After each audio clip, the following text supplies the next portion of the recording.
आज लाभ पाचन का दिन ऐसा होता है कि कंकु से, सिंदूर से, हल्दी से, जो आपके घर में हो उससे दरवाजे पर या मंदिर के अंदर जहां तुमने लक्ष्मी पूजन करी होती है, एक तरफ शुभ दूसरी तरफ लाभ लिखाया जाता है, जिससे हमारे घर में संपदा बढ़े, सत्ता बढ़े, हमारा वैभव बढ़े। आज के दिन लाभ पाचन क्यों कहा गया?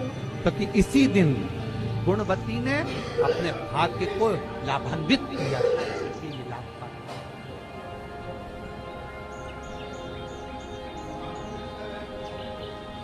बहुत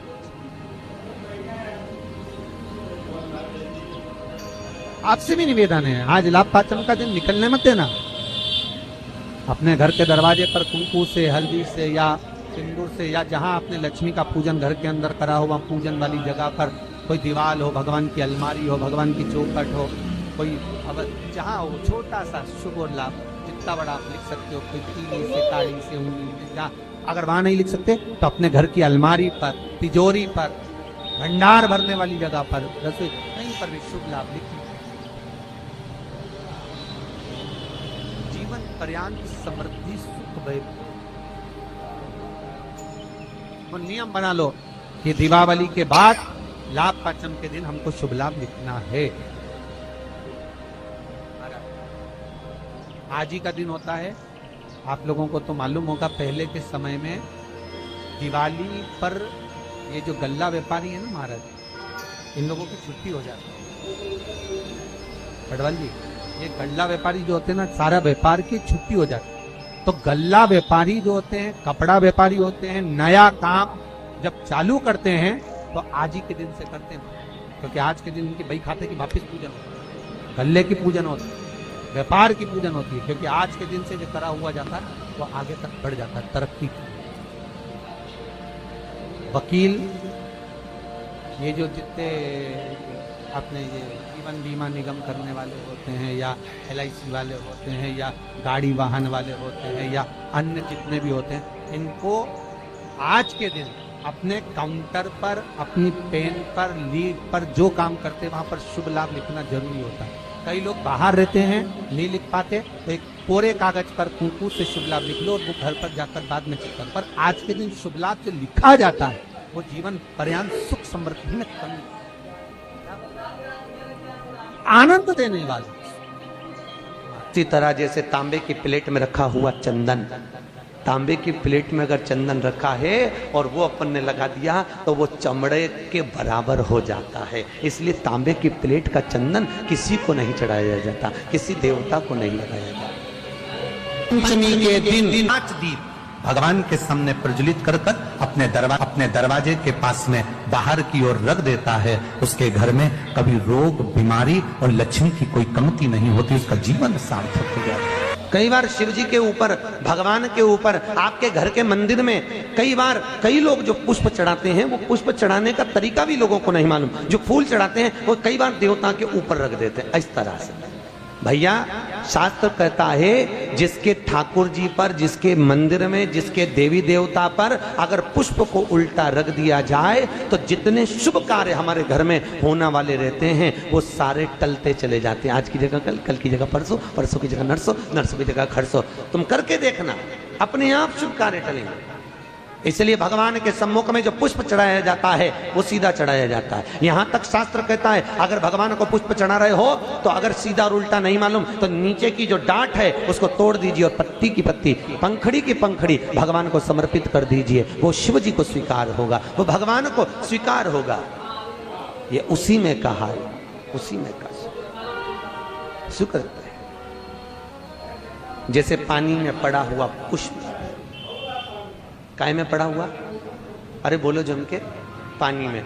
कई माताओं की आदत रहती है, हमने कई कई ब्राह्मणों को भी देखा, कई कई लोगों को देखा, क्या करते हैं, कमंडल ले जाते हैं, कमंडल डोलची, कमंडल में पानी रहता है, एक बाल्टी में पानी रहता है और पेड़ पे से तोड़ तोड़ के उसमें डालते रहते हैं। फूल को तोड़ा, उस बाल्टी में डाल लिया, बाल्टी में पानी है, उस पानी में फूल डल गया, और अगर पानी में फूल डल गया और उस फूल को निकालकर आपने महादेव को समर्पित करा, देवी देवता को समर्पित करा, ठाकुर जी को समर्पित करा, कृष्ण राम नारायण लक्ष्मी को समर्पित करा, तो जो पानी में पड़ा हुआ फूल निकालकर अगर हमने देवता को चढ़ाया तो वो निर्माल्य के तुल्य हो गया। काय के तुल्य है? निर्मल। निर्मल जानते हो? भगवान पे चढ़ा हुआ फूल, मतलब उसका कोई परिभाषा नहीं है, तुम कितने ही चढ़ा लो, वो निर्माल्य के तुल्य। अगर पानी में पड़ा हुआ पुष्प निकालकर पानी के लोटे में से, पानी के कलश में से, पानी की बाल्टी में से उठाकर चढ़ाया है तो वो निर्माल्य हो गया, मतलब चढ़ा चढ़ाया फूल हो गया, उसको भगवान स्वीकार नहीं करते, याद रखिए। निर्माल्य।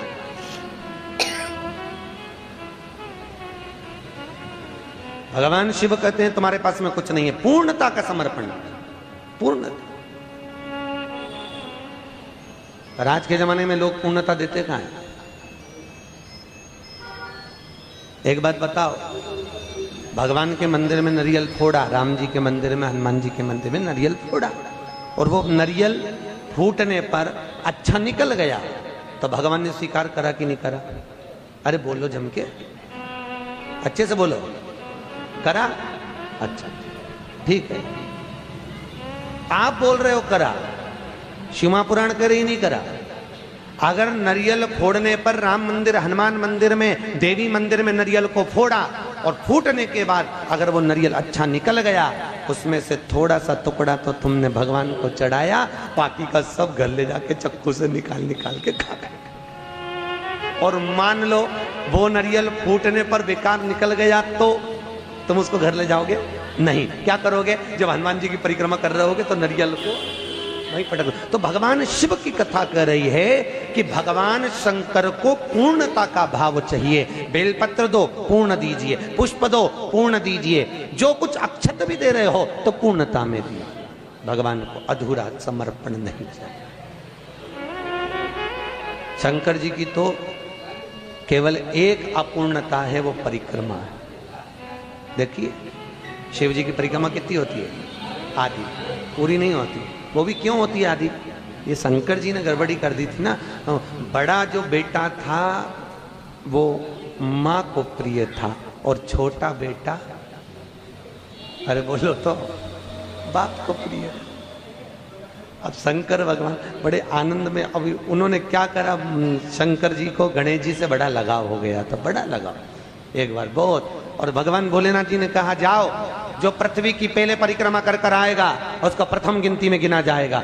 कार्तिकेय तो गए मोर पर, गणेश जी बैठे चूहे पर, और माता पिता की परिक्रमा लगा ली। अब माता पिता की परिक्रमा लगाई तो शंकर भगवान को हंसी आ गई, और शंकर जी ने रोक कर कहा बेटा क्या कर रहे हो? भोलेनाथ जी से कहा पिताजी मैंने आपकी परिक्रमा लगा ली, तमेव माता च पिता तमेव बंधुश्च सखा तमेव, मैंने आपकी परिक्रमा लगा ली, मतलब मेरी पृथ्वी की परिक्रमा हो गई। तो भगवान भोलेनाथ ने कहा गणेश मैं तुझे प्रथम गिनती में गिनता हूं तो पहले पूजा जाएगा। जैसे ही भगवान शंकर ने बोला, माता पार्वती सिंहासन से खड़ी हो गई। पार्वती सिंहासन पे से जैसी खड़ी हुई, थोड़ी देर में कार्तिकेय बाबा आ गए, और कार्तिकेय ने आकर कहा वाह माँ, वाह माँ, गजब करा तुमने, छोटे भाई को प्रथम गिनती में गिनवा दिया और मैं बड़ा बैठा ही दिया।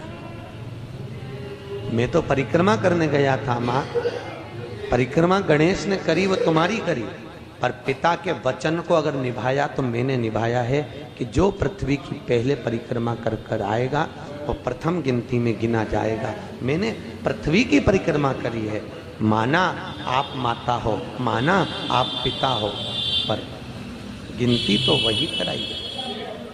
माँ आज मेरा अपमान हुआ है। कार्तिकेय जी ने कहा, जगदम्बा खड़ी होकर बोली भोलेनाथ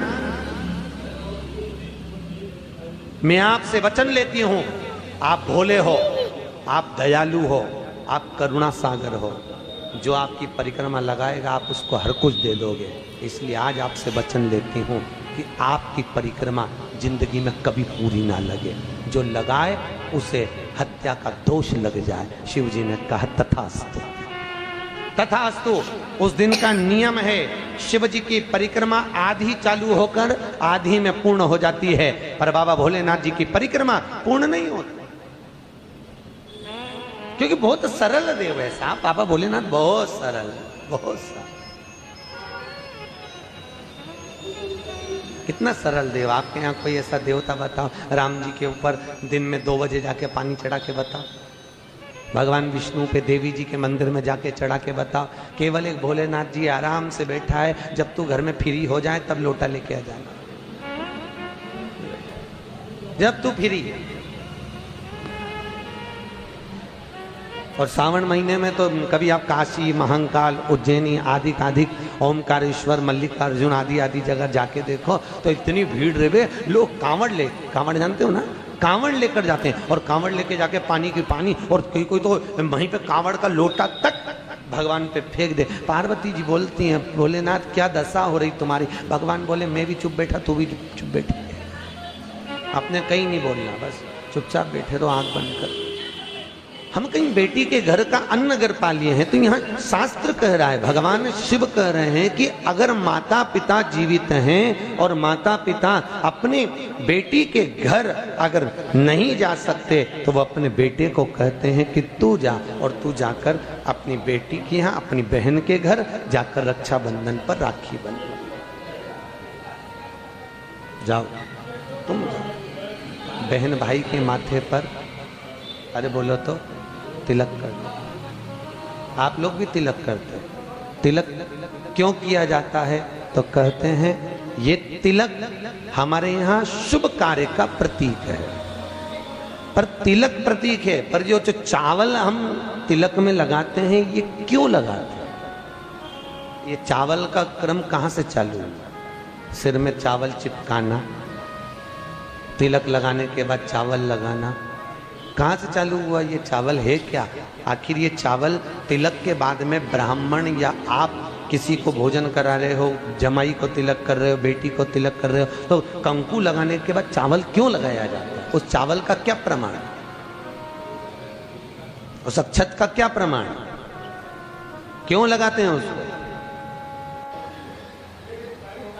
लगाते लगाते पूरी जिंदगी हो गई, अरे तो बता दो क्यों लगाते हैं?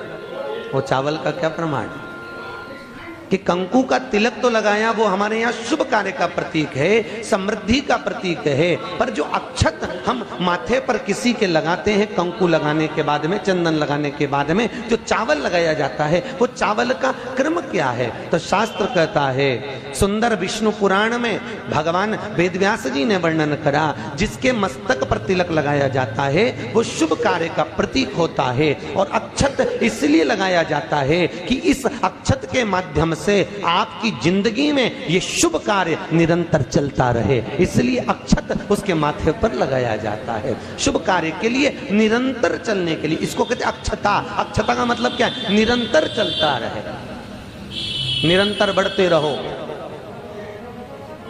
दूल्हा दुल्हन की जब जयमाला होती है, आपके यहाँ होता कि नहीं होता पता नहीं, पर महाराष्ट्र में तो एक नियम है कि दूल्हा दुल्हन की जब जयमाला होती है तो सबको पीले चावल दिए जाते हैं। इधर देते हैं क्या है? तो पीले चावल देते हैं, और पीले चावल देकर फिर उसको सती वचन के अनुसार उस पर छोड़ा जाता है, शुभ मंगला। अरे बोलो तो सावधान, बहुत ध्यान से सुनना।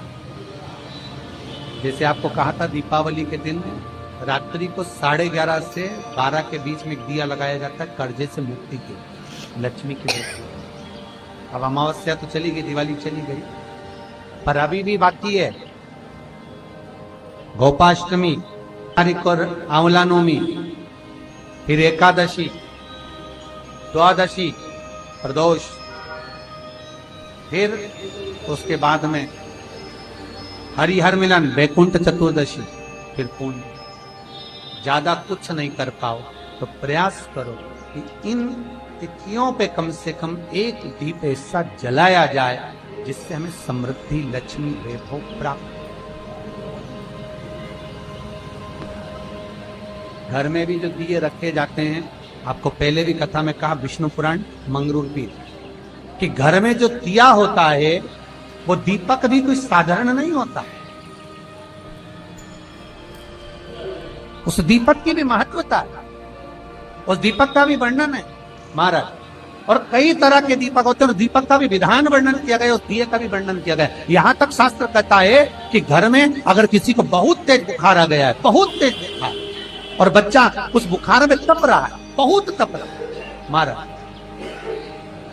तुम जिस दिए में भगवान की आरती उतारते हो, जिस दिए से तुम भगवान की पूजन करते हो, उस दिए की बत्ती को नीचे डाल दीजिए और उस दिए को पानी की बाल्टी में धो दीजिए। कौन सी बाल्टी में? जिस बाल्टी के पानी से आप बच्चे को स्नान करा सको।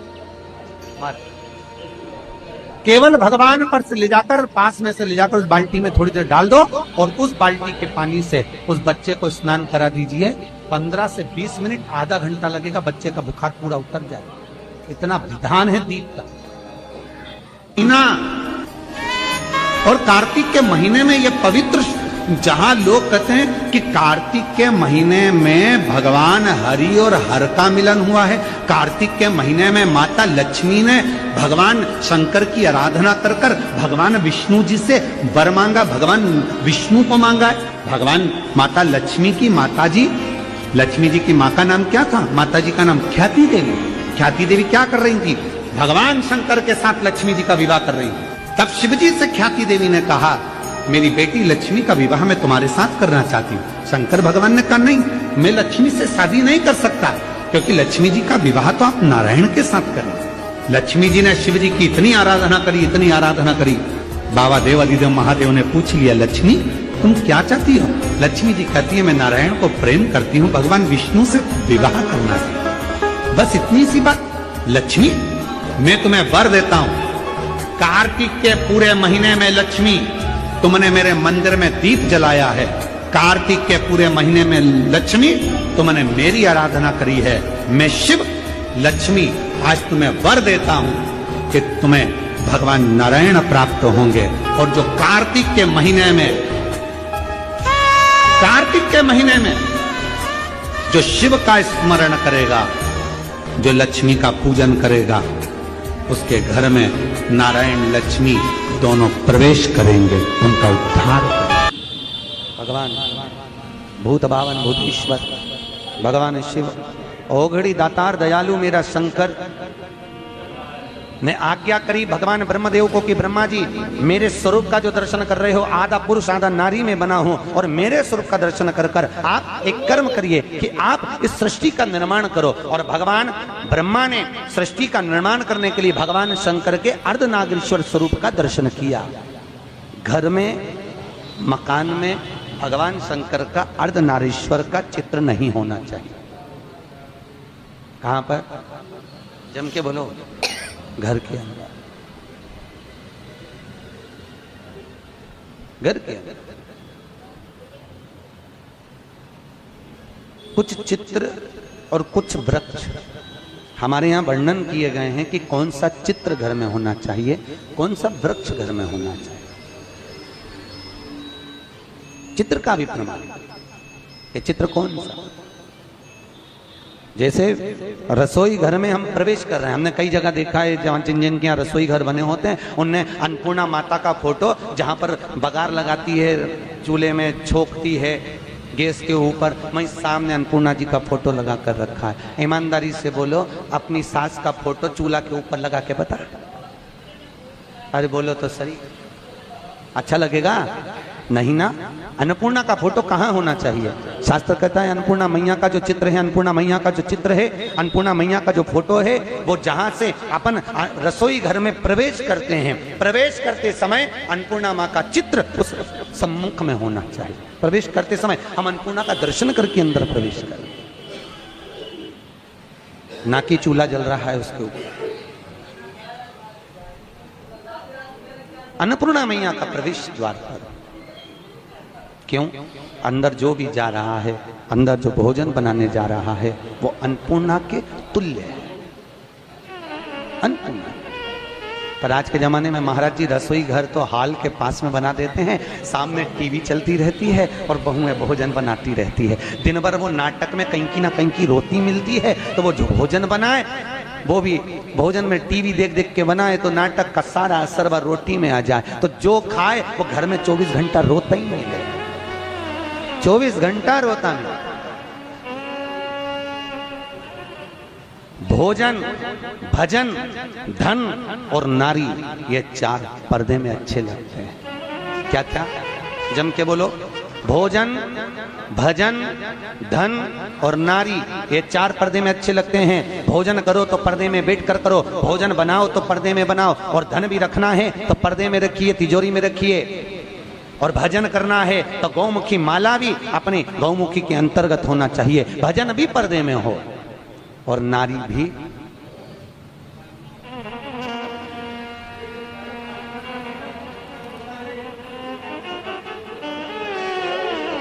अब आज तीसरा दिन हो गया, बोलना नहीं पड़े जीजियों, हमारा क्या जाए, हम तो बोल देते हैं कि देखो ये सब चीजों का बड़ा प्रमाण है। जरा सा वो भोजन, जरा सा भोजन, वो दुर्योधन ने कहा शकुनी मामा से, मामा मेरे इतने भाई मर रहे हैं और 5 पांडव नहीं मर रहे, अगर इनको मारना चाहे तो भीष्म पितामह 2 क्षण में मार दे। आखिर ये भीष्म पितामह को क्रोध क्यों नहीं आ रहा, इनको गुस्सा क्यों नहीं आ रहा? तो कहा इनको गुस्सा ना आने का कारण केवल इतना है क्योंकि भीष्म पितामह जब भोजन करने जाते हैं तो भोजन जो भीष्म पितामह करते हैं वो पर्दे में करते हैं। अगर भीष्म पितामह के भोजन पर चंडाल की दृष्टि पड़ जाए तो भीष्म पितामह को क्रोध आ जाए। तो मामा ये बताओ कि उस भीष्म पितामह के भोजन पर चंडाल की दृष्टि पड़ना है तो भीष्म पितामह तो एकांत में भोजन करते हैं, पर्दे में भोजन करते हैं, फिर मैं चंडाल कैसे भेजूं? इतने में शकुनी मामा ने कहा भांजे तू चंडाल से कम है क्या, तेरी दृष्टि दे, तो तेरी दृष्टि दे। और जैसे दुर्योधन ने कहा मामा तो मुझे चंडाल कह रहे हो, नहीं कह नहीं रहा, मैं तो प्रैक्टिकल करने की बात कर रहा हूं, प्रैक्टिकल करके देख ले। और जैसे ही दुर्योधन ने भीष्म पितामह के भोजन पर अपनी दृष्टि दी और आज भीष्म पितामह ने संकल्प ले लिया कि कल का सूर्यास्त होते हुए अर्जुन नहीं देख पाएगा, मात्र भोजन करा और बुद्धि बिगड़ गई। ये भोजन का असर है।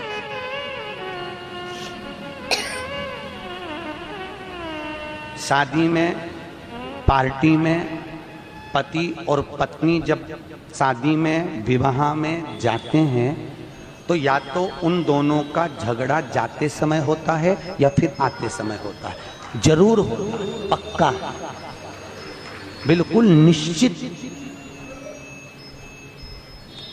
अगर अभी जाते समय अच्छे से जा रहे हैं दोनों स्माइल देते हुए, तो जब गाड़ी पे आएंगे तो वो आगे चलाता रहेगा और ये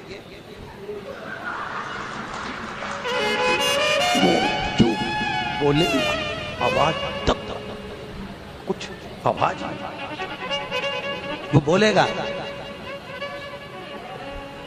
अरे बोल तो, हुआ क्या? मैं तुमसे बोल दिया ना, चुपचाप चलो।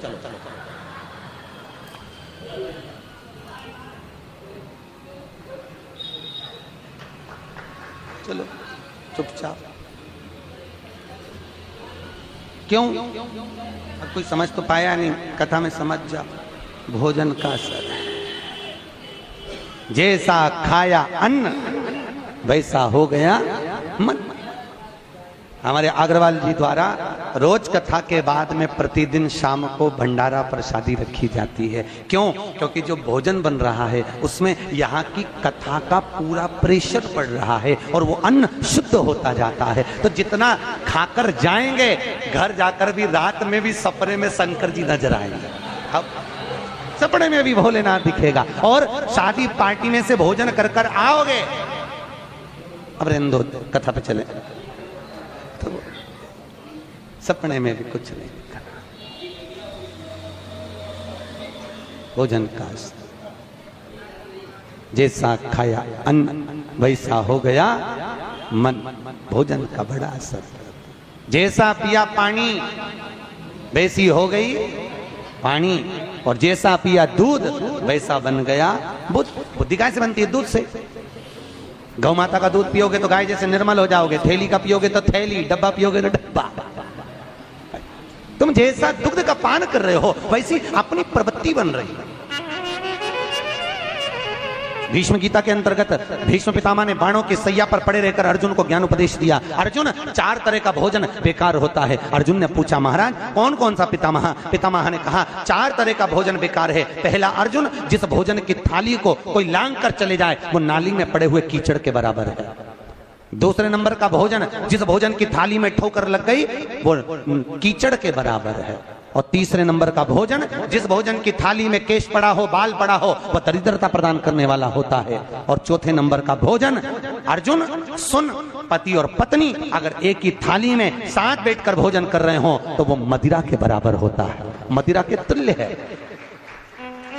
और अर्जुन, पति के जीवने के बाद अगर पत्नी उसी थाली में भोजन करती है तो वो चारों तीर्थों के मंदिर के प्रसाद से बड़ा महाप्रसाद बन जाता है। उस प्रसाद को वो ग्रहण करता।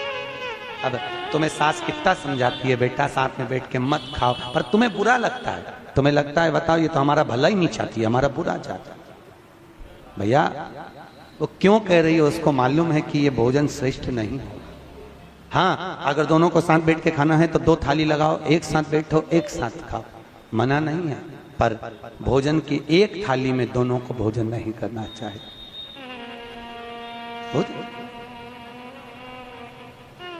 भाई, हमारी प्रवृत्ति, हमारी वृत्ति, हमारा सुख, हमारा मन भजन, भोजन, धन और नारी पर्दे में श्रेष्ठ लगे।